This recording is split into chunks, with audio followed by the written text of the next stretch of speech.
Muy buenas noches. El presidente de la República, Gustavo Petro, repitió hoy ante centenares de personas en la Plaza de Bolívar que lo quieren matar y anunció que habrá una movilización permanente para protegerlo y para defender su vida. El presidente habló en la concentración de respaldo a la ley de pensiones en la Plaza de Bolívar, que ya fue aprobada por el Congreso, pero que espera la declaratoria de constitucionalidad de la Corte.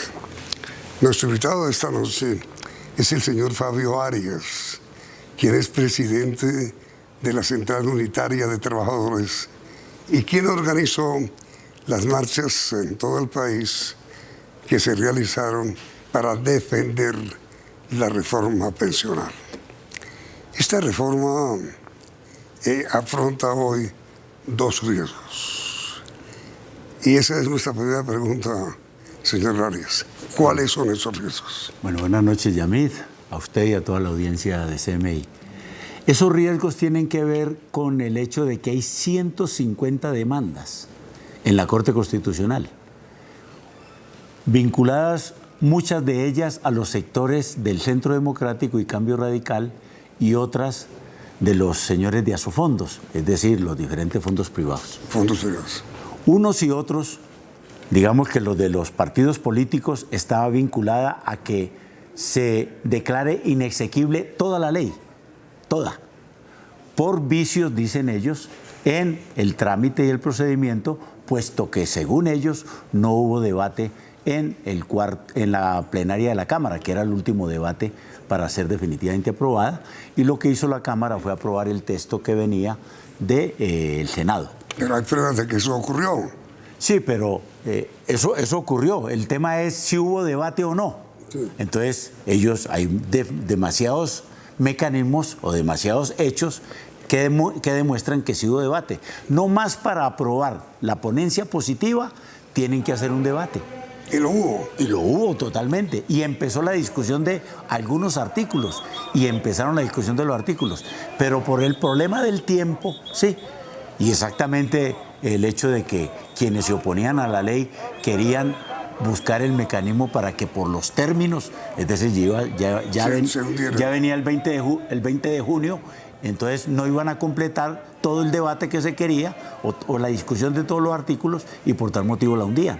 Entonces dijeron, ya la debatimos, ya aprobamos la ponencia positiva, que no se hace sino después de un debate, no hay forma de hacerlo de otra manera, y por tal motivo en la Cámara dijeron, aprobemos el texto del Senado. Eso no quiere decir que no se haya discutido, se discutió y se debatió. Lo que pasa es que tomaron la decisión de recoger la del Senado. Eso tenía otro ingrediente, y es no tener ninguna posibilidad de que hubiese después conciliación.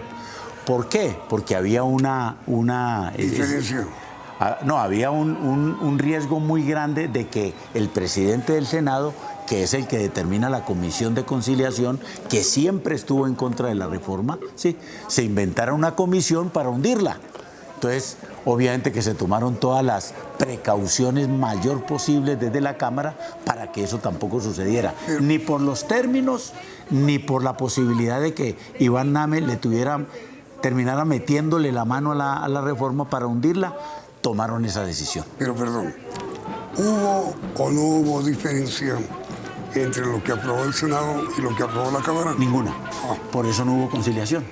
Porque si es la misma texto, no hay conciliación. Y entonces, ¿por qué el presidente del Senado alegó que sí había diferencias? No, ninguna. Entonces, ¿por qué se opuso? Bueno, problema, el senador Iván Name desafortunadamente siempre ha estado en contra, en general de este gobierno, pero siempre se opuso en particular a la ley pensional.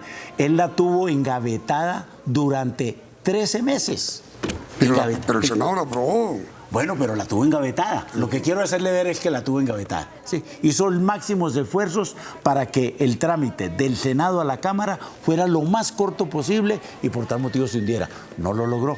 Ese es el primer riesgo de las demandas. Repito, están vinculadas más a los congresistas de los partidos políticos. Pero hay otro riesgo muy grande, y es que están demandando el artículo que establece en la ley de que la cotización hasta 2,3 salarios mínimos es una cotización obligatoria a Colpensiones. Entonces, la inmensa mayoría de esas demandas que las hacen los fondos privados, todos, ¿sí? Si logran tumbar ese artículo, pues volvemos a la ley 100, porque entonces queda de libre elección, no hay nada obligatorio y por tal motivo no hemos hecho nada. Ese artículo es muy, muy importante para lo que hizo el gobierno, porque es trasladar al 75% de los trabajadores que están hoy en los fondos privados directamente a Colpensiones, puesto que ellos ganan menos de 2,3 salarios mínimos. Y el 25% restante, por lo menos por los primeros 2,3 salarios mínimos, casi 3 millones de pesos hoy, tienen que seguir cotizando en Colpensiones. Y solamente a partir de esa cifra cotizan en cualquiera de los fondos privados. Pero ustedes están de acuerdo en el umbral. No, venga, le explico, Yamil, eso es muy importante. Nosotros, como centrales obreras, como central unitaria de trabajadores, nos opusimos a ese umbral.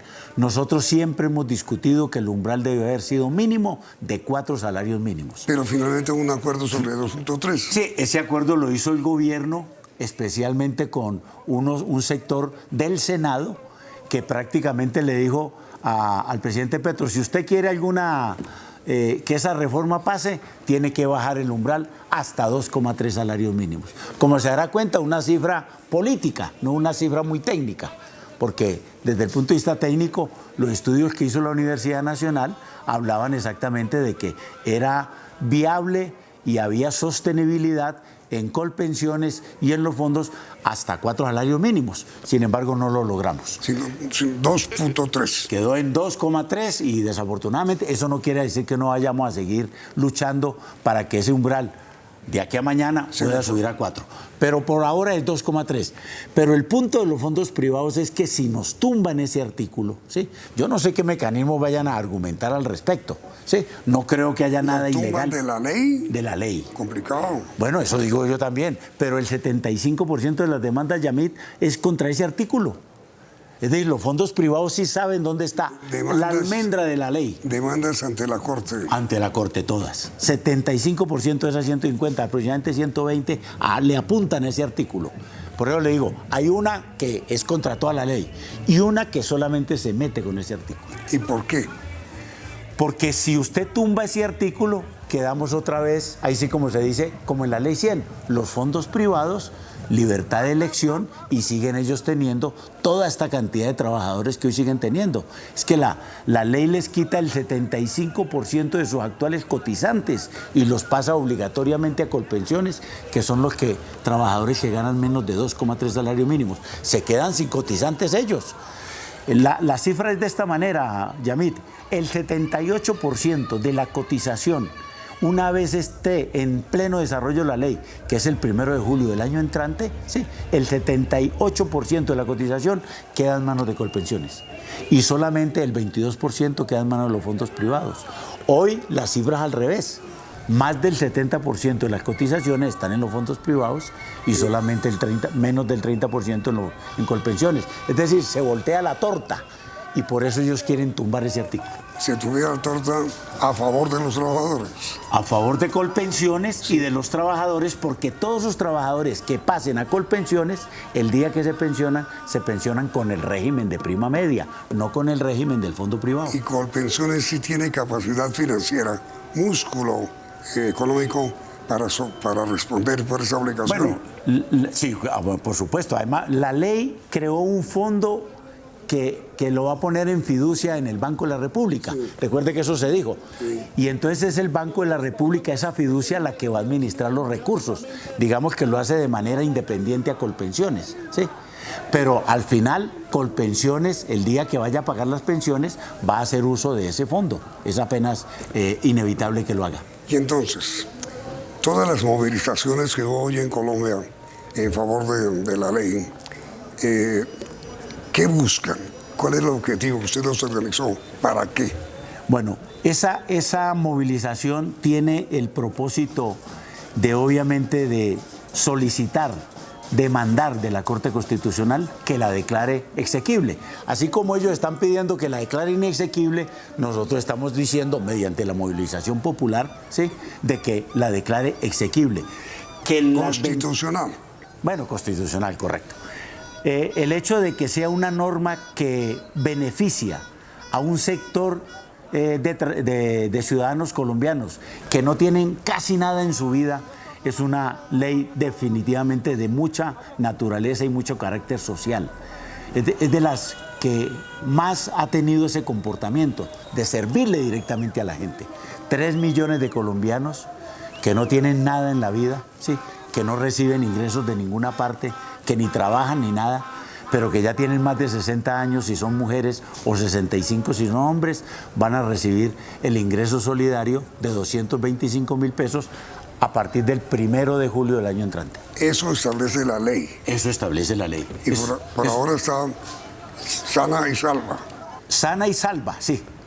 Claro, le pusieron, mire cómo son ahí sí como se dice, de estratégicos, bueno, avispados mejor, sí, aquellos congresistas que hicieron que la norma solamente se demorara un año para entrar en vigor, porque dicen, en un año la tumbamos, ese es más o menos el criterio.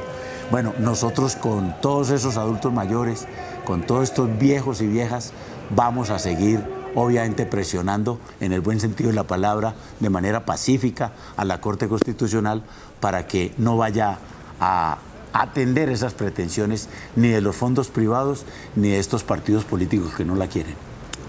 Ahora miren, señores, durante su intervención hoy, el presidente de la República repitió que hay un plan para asesinarlo, para matarlo. Y además mencionó que el embajador de los Estados Unidos confirmó que evidentemente había indicaciones serias de que está en marcha un plan para matar al presidente. Sí, señor, desafortunadamente eso lo mencionó hoy el presidente. La noticia la habíamos conocido en las horas de la mañana en una entrevista que hizo el embajador de los Estados Unidos y confirmó que evidentemente hay indicios y él señala que hay sectores y grupos en Colombia vinculados obviamente a los grandes poderes económicos que estarían interesados en ordenar la muerte del presidente. Inclusive el presidente habló de que se están haciendo algunas recolectas de recursos para, ahí sí como se dice, contratar a los respectivos sicarios, desafortunadamente. Esto es muy grave. Antes de la declaración del embajador de Estados Unidos, nadie creía. Usted oía a unos o a otros. Al mismo presidente. Bueno, solamente el presidente era el que lo decía, no más. Ya con la afirmación del embajador de Estados Unidos, que bueno, para mucha gente tiene más autoridad que cualquier otro aquí en Colombia, desafortunadamente, pero bueno, esa es una fuente que ya deja de ser simple y llanamente un chisme o un rumor o un interés particular, como le dijeron al presidente Petro, de quererse victimizar. No, nada de eso. Es que hay evidentemente poderes que están muy incómodos con el trabajo que como presidente de Colombia está haciendo Gustavo Petro y obviamente que nosotros, sabiendo que su trabajo está al lado nuestro, al lado de los intereses de los trabajadores, de las trabajadoras, de la ciudadanía, especialmente de los más pobres y vulnerables, nosotros vamos a decir que ese mandato popular se respeta y que por tal motivo no vamos a aceptar ese quiebre institucional. Pues es que, mire, señores, el presidente hoy inclusive fue más allá y denunció que había una especie de recolección de fondos para financiar su asesinato. Eso es gravísimo. Y lo más importante es que está corroborado por las declaraciones que dio el embajador de Estados Unidos, que obviamente tienen su Pegasus y quién sabe qué más. No me atrevo a decirlo, pero... ¿Usted tuvo ocasión de hablar hoy con el presidente puntualmente, privadamente, quiero decir? Sí, yo le pregunté a él ahí en privado antes de que empezara su discurso de que cómo estaba eso. Me dijo, tan grave como lo dijo el embajador de Estados Unidos. ¿Tan grave? Tan grave como lo dijo el embajador de Estados Unidos. ¿Utilizó esa expresión? Esa fue la expresión, sí, señor. Complicado, ¿no? Complicado, muy complicado. Desafortunadamente, No sé por qué en este país no aspiramos y no a matarnos porque usted es de una manera y yo soy de otra. Eso no tiene sentido. Podemos tener las diferencias que queramos, Yamit.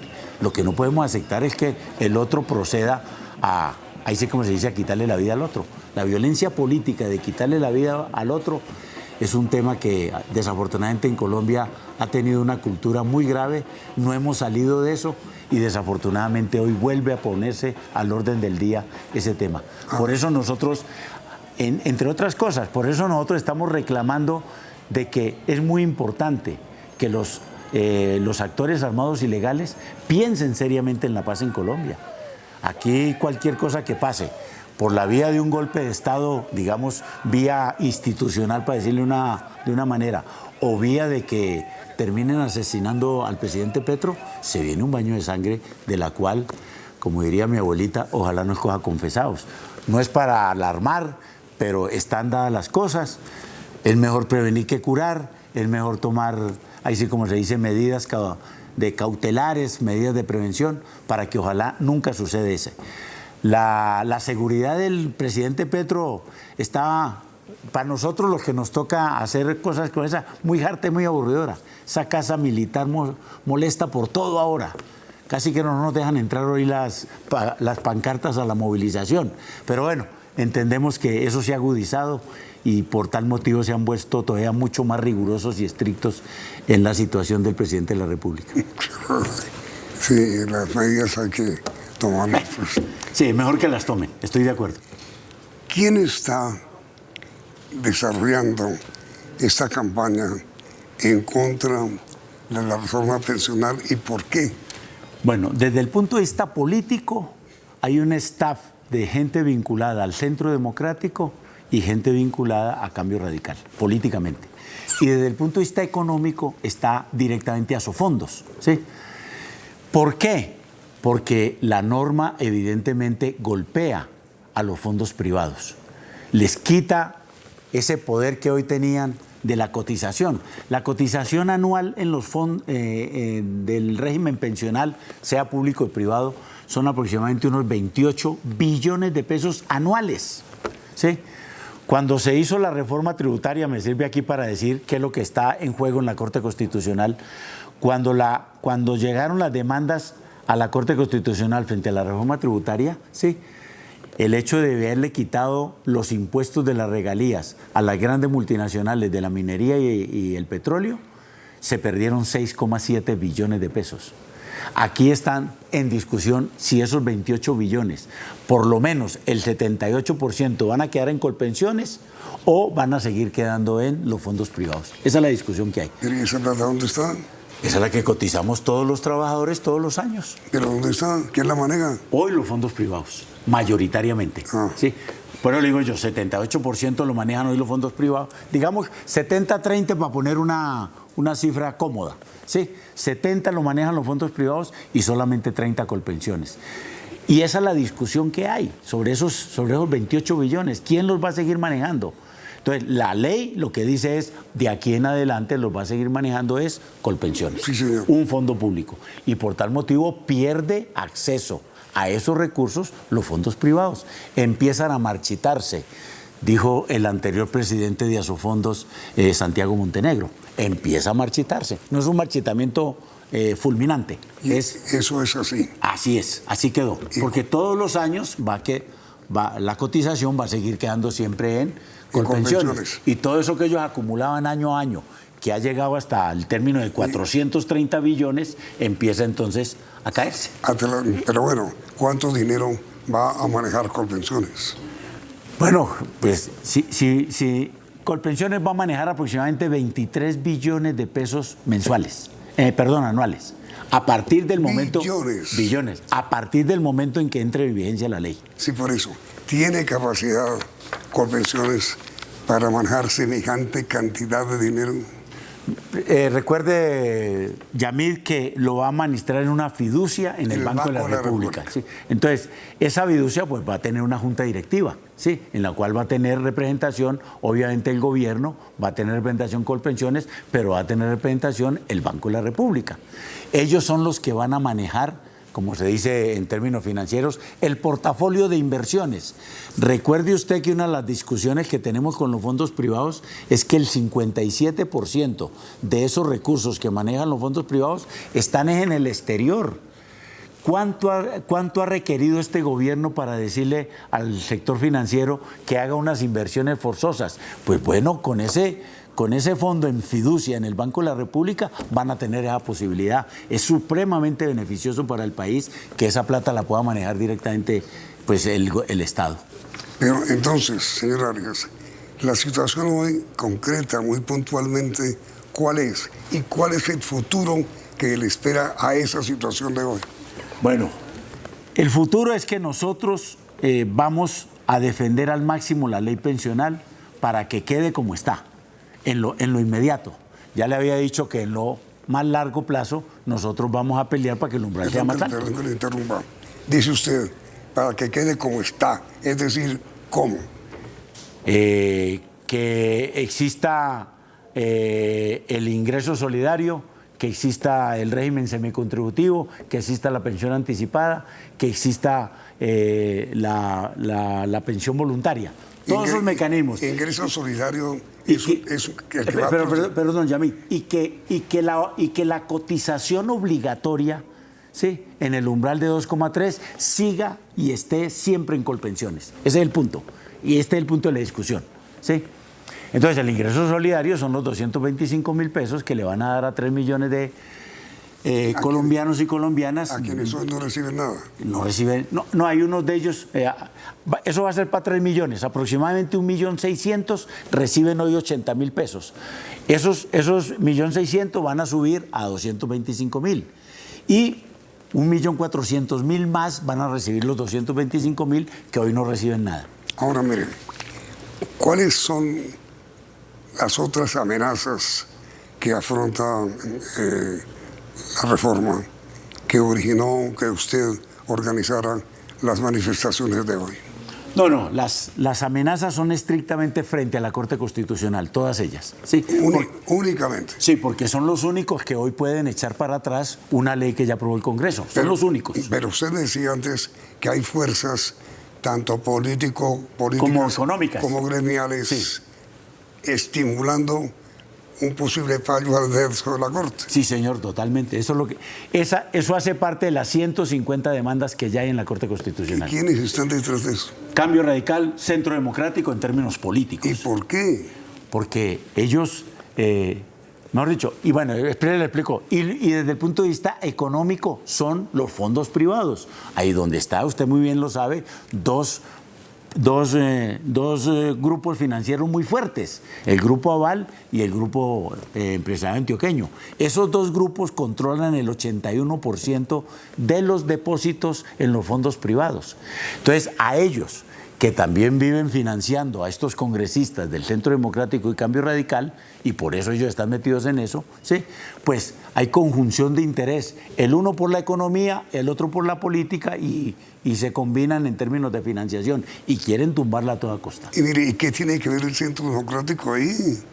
Pues pues políticamente ellos están financiados por estos sectores financieros. Cuando usted mira la financiación de las campañas en términos de los partidos políticos, ¿sí?, los mayores financiadores de Centro Democrático y Cambio Radical son el Grupo Aval y el Grupo Empresarial Antioqueño, para que vea. Pero perdone, esa es una afirmación que hace usted. Está debidamente comprobada por los informes que da el Consejo Nacional Electoral. ¿Sí? Lo han dicho en los medios de comunicación masivos, todos lo han reproducido.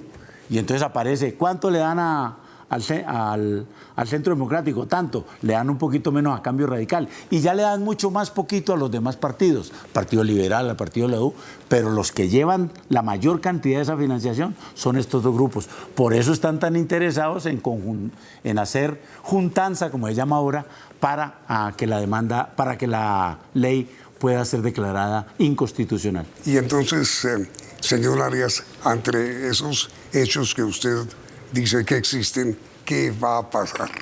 ¿El riesgo que hay? El riesgo es que la Corte o le crea a ellos o definitivamente se mantenga en la decisión democrática que presentó el Congreso de la República. Entonces, primero, ¿Qué ocurre si les cree a ellos? Pues que nos tumba la ley.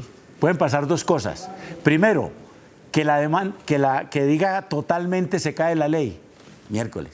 Segundo, que se cae solamente lo de la cotización obligatoria. Entonces, si se cae toda, ni ingreso solidario ni nada. Si se cae solamente el artículo de los 2,3 salarios mínimos, pues le quedan dificultades al gobierno para poder atender lo del ingreso solidario y lo del régimen semicontributivo, porque eso se hace en parte, especialmente en el régimen semicontributivo, con parte de los aportes que quedan en la fiducia. Entonces, si usted quita el umbral obligatorio, pues le quita recursos a Colpensiones, sin lugar a dudas. Y si al contrario, la Corte Constitucional da vía libre a la reforma. No, maravilloso, maravilloso. Eso es lo que queremos los que hemos defendido ese proyecto desde que llegó al Congreso de la República, y nos parece que eso es lo que, en términos, digamos que democráticos, para no ponerle otra palabra, en términos democráticos y sociales, es lo que debería hacer la Corte Constitucional. Y lo que hubo hoy, esas manifestaciones y marchas, era una manera de expresar, según usted, la opinión popular para que la conozca la Corte Constitucional. Correcto. Y no vaya a dictar un fallo contrario. Correcto. Y vamos a hacer más. ¿Sí? Vamos a pedir audiencia pública en la Corte Constitucional para estas cosas que estamos diciendo aquí, un poco más técnicamente y mucho más elaboradas, las podamos decir en la audiencia para contraponérselas a estas otras 150 demandas que han hecho, repito, los partidos políticos y los fondos privados. Pues mucha suerte, señor Arias, muchas gracias. Muchísimas gracias, Yamil, muy amable. A ustedes, muy amable. Y a ustedes, televidentes, por la sintonía, muchas gracias y los invitamos a continuar aquí en CMI. CMI presentó Pregunta a Yamil.